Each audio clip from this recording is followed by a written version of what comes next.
the sky seems a little bit bluer, food tastes a little bit better, the season doesn't seem quite so long anymore. Isn't it amazing what a weekend sweep of the world champs can bring about? Hi, everybody, I'm John Keating, and welcome to Tigers Weekly. And it is from that the Tigers will hope to build their season around. And how about this? The Tigers were able to sweep the Yankees last weekend because of their pitching. They held New York to just 3 runs in the 3 games, something that had not been done all of last season when the world champs won 125 games in total. The best team money can buy? Sit down. It did not look good for the Tigers. They had, after all, been thoroughly waxed by the Yankees the weekend previous in the Big Apple. And the Yankees are, after all, the Yankees. Here's one lifted in the air out toward the flagpole in deepest left center, and there she goes. But Justin Thompson, who had his worst start in his career in that series in New York, had one of his best against them in Detroit. The runners stay put, and Jeter strikes out with a 6 unearned run. Greg Jeffries supplied the offense for the Tigers as they chased El Duque. Orlando Hernandez was tagged with a loss, and Detroit rolled over the Pinstripes 8-1. The Tigers were patient. They came back from a run down against the Yankee bullpen. Juan Encarnacion came through with a big run-scoring single to tie the game at 1. And later, he was chased home by Brad Ausmus, and that was the gamer. To right field, that'll score. Encarnacion, Garcia to third, and the Tigers take a 2-1 lead. A nice piece of pitching by Matt Anderson, who struck out Paul O'Neill with the bases loaded in the 7th, and the Tigers held on to win it 3-1. On Sunday at the corner, brand new Tiger Dave Malicki went looking for his first victory as a Tiger and got it. Malicki spent some time with the Mets last season and handcuffed the other New York team on this day. The Tigers just played great baseball when Bobby Higginson broke up the double play with a hard slide into Chuck Knobloch. 2 runs would score, and that was all the Tigers would need. But they picked up some insurance on a Titanic Tony Clark blast. There he goes! Home run! Who made that call? 5-1 Tigers, the final, their first sweep over the Yankees at the corner in 11 years. What a start to his major league career it had been for Jeff Weaver. In his debut 1 week previous, he was dazzling, shutting out the Twins and giving the Tigers a huge lift. And he did not disappoint in his second big league start as well. See all these breaking balls he's throwing to Boston? I haven't seen anybody swing at him yet. All throwing him off the plate. But he made only one mistake, and Troy O'Leary made that hurt. The hitter's hit. We got back to that in a second. This ball looping towards the right field. Foul ball is gone. Meanwhile, with that skinny 1-0 lead, the skinny Pedro Martinez worked his magic. Strikeout this year.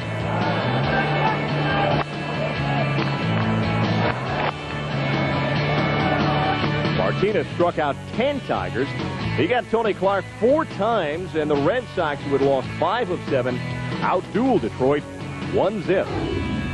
Well, the Tigers this weekend are launching one of those grueling road trips. There is no time to breathe in this mother. They have back-to-back-to-back series in Chicago and Seattle and Tampa Bay. In fact, the schedule maker, God bless him, has the Tigers playing back-to-back games in Seattle in the northwestern part of the country and in St. Pete in the southeastern part of the country. Time now for our Tigers Weekly trivia question, and we're talking Rockets here.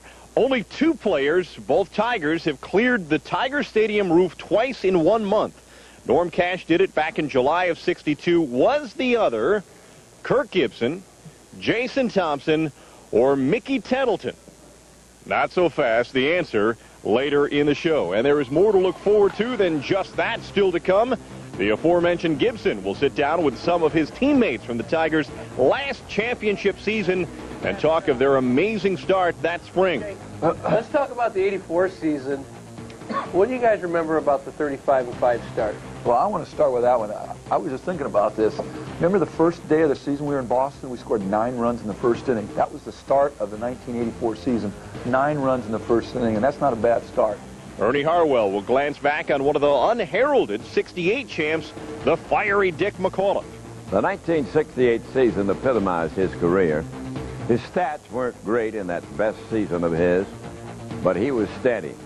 He batted .249 and had 16 home runs. But up next, a look at she. That's right, she who now grows the grass here in downtown Detroit. Groundbreaking groundskeeper Heather Nabozny. That story when we continue. How come so many professional athletes wear copper bracelets? Hey, that's Chichi Rodriguez. I think my energy band improves my golf game. Now you too can have the Chichi Rodriguez Energy Band. It combines the power of copper with the harmonizing power of magnetics. He really looks good, too. The Energy Band is beautifully crafted from solid copper, then electroplated in genuine 24-karat gold with a stunning white gold accent. Patent-pending magnets make it truly unique, and it's designed to comfortably fit your wrist. Copper and magnetic bracelets sell in catalogs for up to $150 and more. But the Chichi Rodriguez Energy Band is yours for only $19.95. Order yours now while supplies last. That's being a winner. To order, use your credit card and call 1-800-575-9559. That's 1-800-575-9559, or send check or money order to the address on your screen. Call and order right now. Hi, I'm Karen Newman for Capital Mortgage Funding. Does this look familiar to you? Yes, it's a handful of credit card bills. Chances are you're paying outrageous interest rates, and hundreds, if not thousands of dollars are going nowhere every month. Call my friends at Capital Mortgage Funding. They will consolidate your credit card debt into one easy low-rate payment. So if you want to see these disappear, call Capital Mortgage Funding right now and tell them Karen sent you. Call 1-800-LOW-RATE. That's 1-800-LOW-RATE. Introducing a whole new idea in breakfast. New breakfast bagel sandwiches. Only McDonald's brings you our tender, juicy steak, egg, and cheese bagel, our zesty Spanish omelet bagel with sausage, and the classic taste of our ham, egg, and cheese bagel. 3 big breakfast sandwiches, all on a toasted bagel baked fresh daily at McDonald's. It's a new day and a new breakfast. Come on in. Did somebody say McDonald's? What do you know? There is something new under the sun. There's only one place to get all your slammin' jammin' sports news. Fox Sports News Primetime. That name ring a bell? Packed with so much action, reaction, and up-to-the-minute highlights, you won't miss a thing. Only fresh-baked highlight goodness. Holy smoke! Sports fans, catch Keith Olbermann, Kevin Frazier, and our primetime players for all the latest breaking news. Excuse me? Fox Sports News Primetime, nightly at 10. Oh, bye.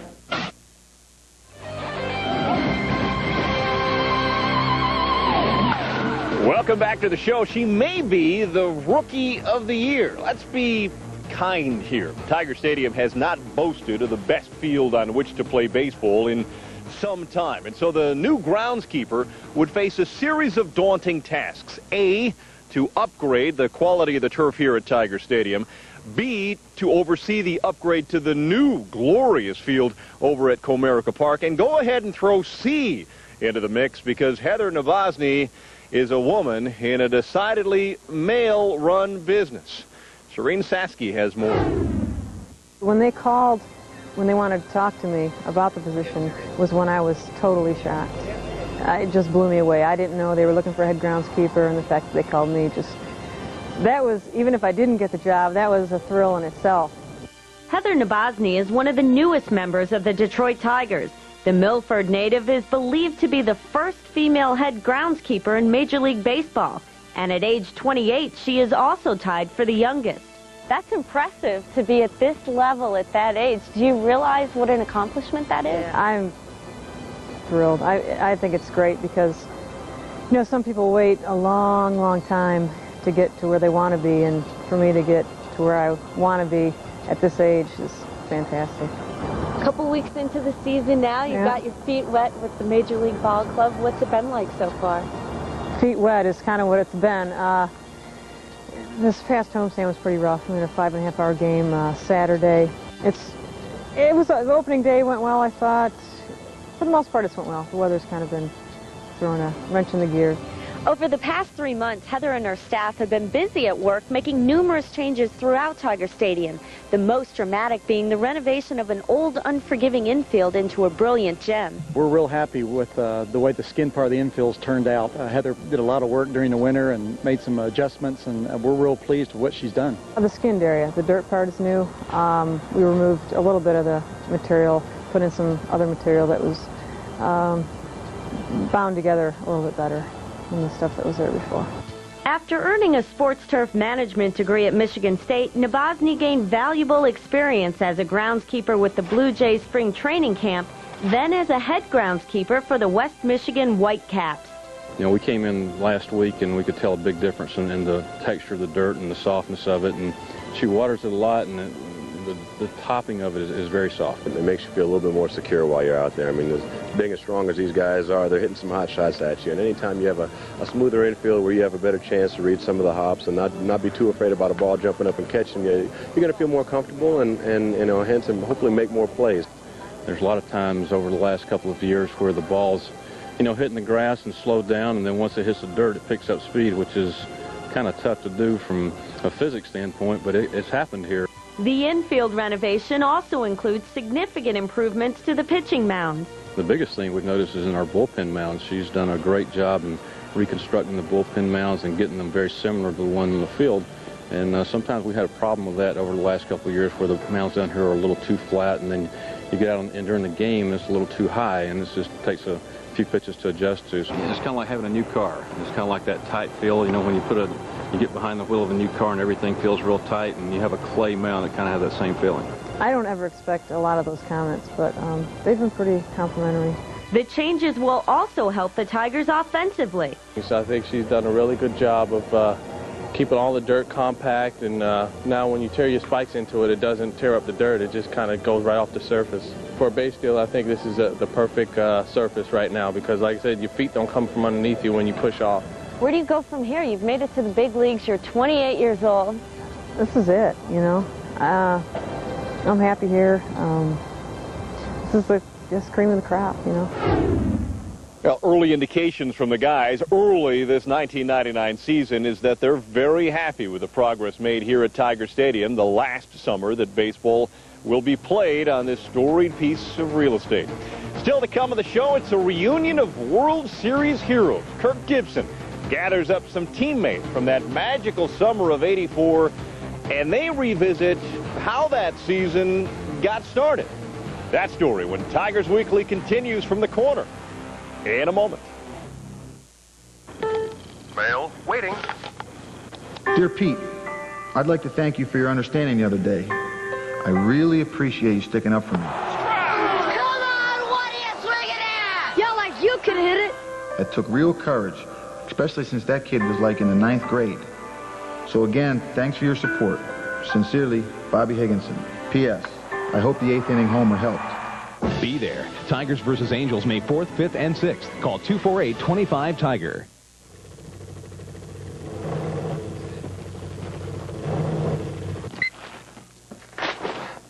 How's it going, Mike? Man, are you okay? Sweet catch at the game today. I still can't believe you held on. Just make sure you take care of that elbow. Yours truly, Damien Easley. Hey, honey, oh! Be there. Tigers versus Angels, May 4th, 5th, and 6th. Call 248-25-TIGER. She's managing her time, right down to the dime, with Sprint. Because now it's just a dime a minute on calling card calls, on calls to your Sprint 800 number, and all calls from home. Call 1-877-5-CONTACT and switch to Sprint. You can't control everything, but you can make the most of your time. Isn't that the point of contact? Switch now for a dime every time. Call toll-free 1-877-5-CONTACT. The Metro Detroit Ford dealers present The Locker Room with Kirk Gibson. And there it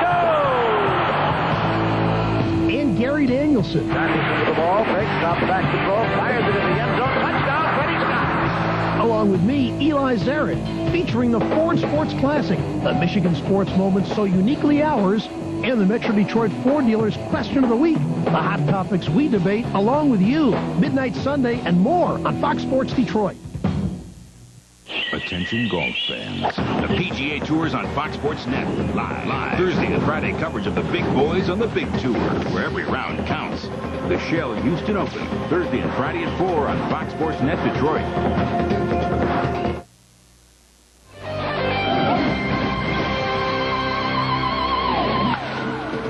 Welcome back to the show. Frank Catalanato getting some extra infield work in here at Tiger Stadium hours before game time. And you know, the last time the Tigers won a world championship, Frank Catalanato was 10. It was that long ago. It's often a scary sight, now that there are pictures available, to venture back to the early 80s. But you had a sense back then that the Tigers were getting good. They were getting very good. And no one had any idea that they would roar out of the gate to the degree that they did. This should be fun. Here's Kirk Gibson and Alan Trammell and Dave Rozema and Rusty Kuntz and Darrell Evans reminiscing about a magical start to that season when they went 35-5 en route to winning baseball's World Championship.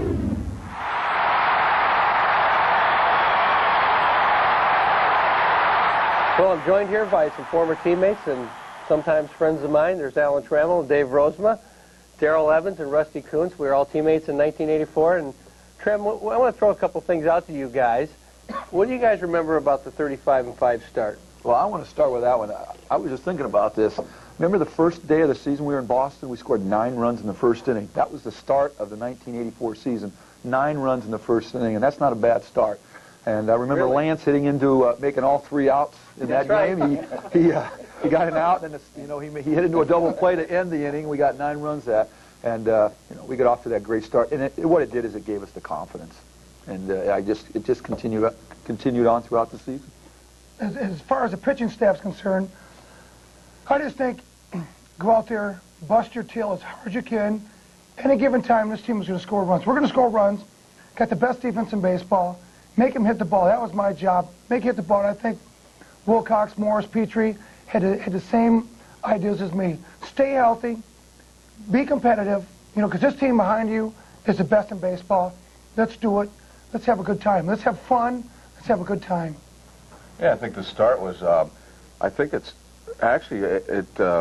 started actually, I think, in spring training. Because I remember the last day we had a meeting. We all talked about it, and I think all the way through spring we had talked about that. It was great for me to come into a place where everybody was so focused. Spring training was a lot different than most places. It was much more intense, I think. You guys were really, it was almost like you could hardly wait for the season to start from the year before. You didn't want an off season.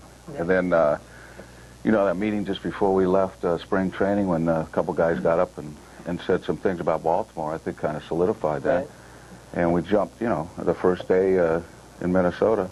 That was it. And then, when you get a no-hitter, it was the 4th game we played. Man, it was like every time. It was like every time we had to do something, we did it. And I think that's what solidified us as a team, too, is I think everybody started appreciating what everybody else was doing. Yeah, and being a bench guy like myself, I'm hoping that we get off to a great start. Because then there won't be any changes made. And usually, when you're the 25th guy, you're looking, well, we need another pitcher, all right, see you later. Yeah, you're just sitting there going, oh, my gosh. But, getting on that train, you're going, hey, I think, I remember all the things you guys were saying, and I just remember when we went to, when we went 17 in a row, was it on the road, which was incredible. We were in Anaheim. And it was actually really, really fun. I think we gained a lot of momentum when we were on the road, and we won all those games on the road. Then we went to Seattle, and we got swept. And that kind of, brought us back to reality. But we were very focused.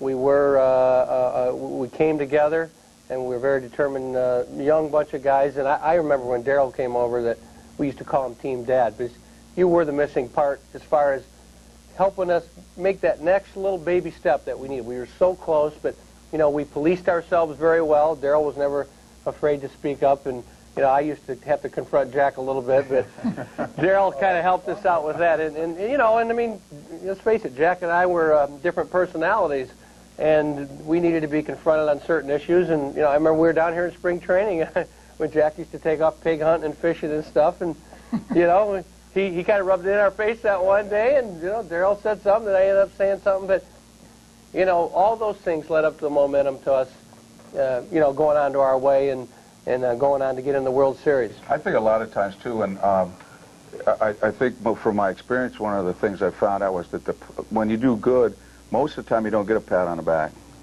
You know, and I think we all want that, too. You know, it's almost like we play hard, and when you do your job, you kind of got self-gratification, but you still need people to pat you on the back because, you know, it's easy the other way around. When you're not doing good, somebody's going to jump in your face, but to kind of reinforce that. And I think that's what, to me, I kept seeing you guys, you know, like I said, the intensity and all that kind of stuff. So I think I knew myself as a player, that's what I wanted. I didn't get enough of it in some places, and it was like easy to say, hey, okay, you know, we're doing things right.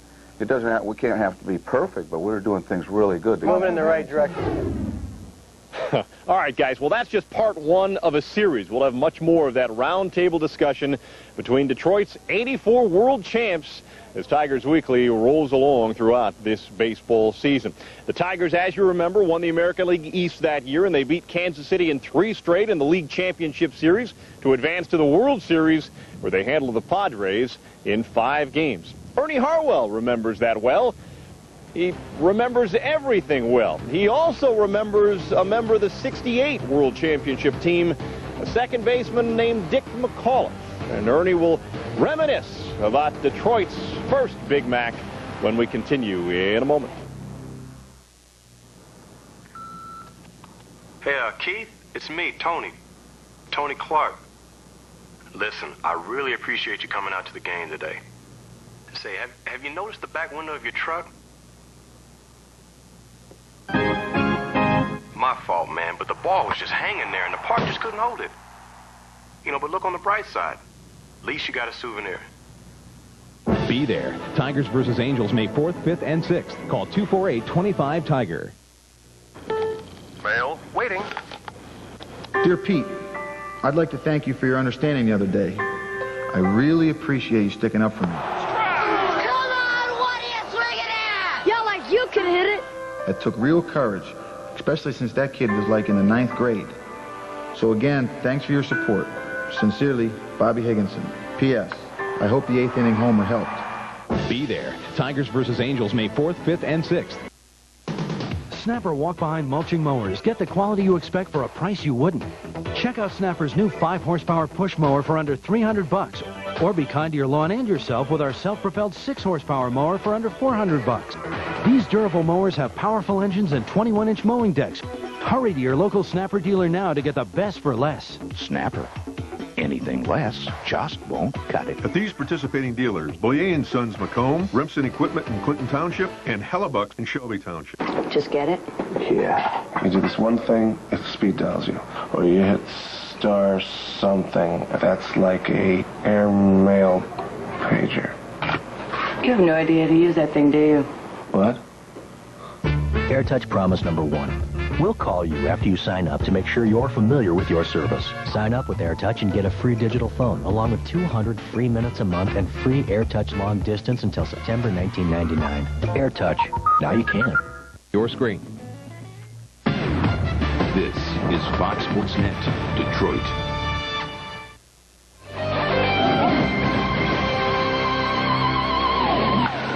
Back at Tiger Stadium, now the answer to our trivia question. Other than Norm Cash, name the only Tiger to have cleared the Tiger Stadium roof twice in a month. Well, this is a great question. Kirk Gibson launched one out of the stadium 3 times, but never 2 in the same year. Jason Thompson, known as Rooftop, hit 2 out in '77, but not in the same month. Mickey Tettleton did it twice in June of '91. And by the by, Tony Clark is the only current Tiger to have launched one literally out of the park. And we're glad you're back with us. You know, back in the 1960s, baseball brawls were huge news. They just didn't happen back then. But I can remember one as a kid involving the Tigers and the White Sox, involving a very young Tommy John and the Tigers second baseman Dick McAuliffe. McAuliffe was a guy who was a fierce competitor, and he is the subject of Ernie Harwell's memory this week.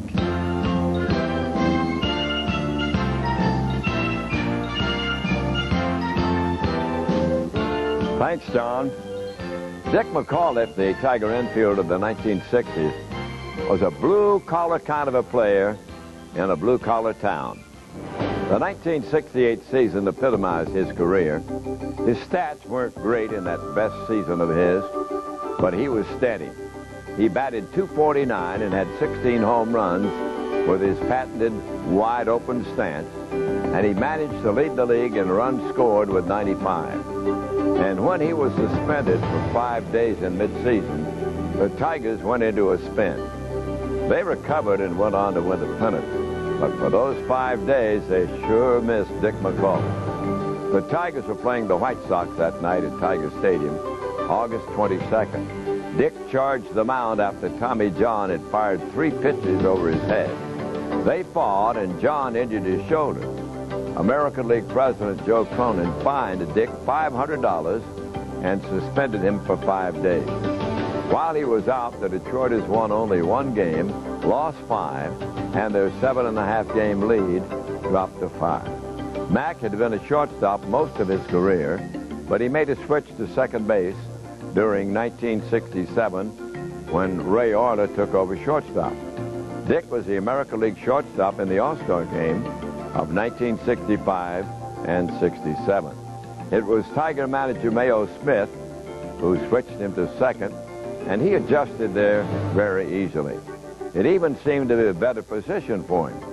McAuliffe always said that Frank Scaff did the most for his career. In 1959, Dick was sent from Knoxville to Durham, where Scaff was the manager. Dick had trouble with his temper at Knoxville, but Frank calmed him down, worked hard with him, and made him a better player. You remember that later Scaff became a Tiger manager for a few weeks during the 66 season. And by then, McAuliffe was a regular big leaguer.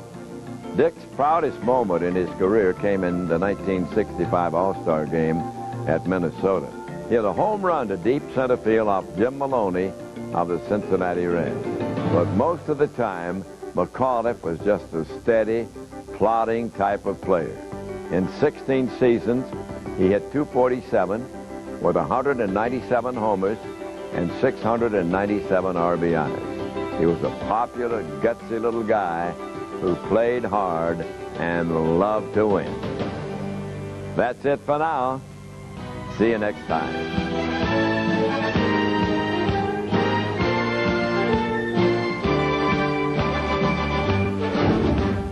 All right, Ernie, thank you. You know, the Tigers are entering a rather gruesome stretch of their season. They'll play 20 games in 20 days, and they're off on the road, as are we. The Tigers in Chicago this weekend to play the White Sox. All 3 of those games here on Fox Sports Net Detroit. Then from Chicago, it's on to Seattle. 3 of those 4 games will be on our air as well. And from Seattle, it's jet lag all the way across the country to Tampa Bay, and one of the Tigers tilts against the Devil Rays right here on Fox Sports Net Detroit as well. And somehow we'll gather ourselves and we'll put together a brand new installment of Tigers Weekly.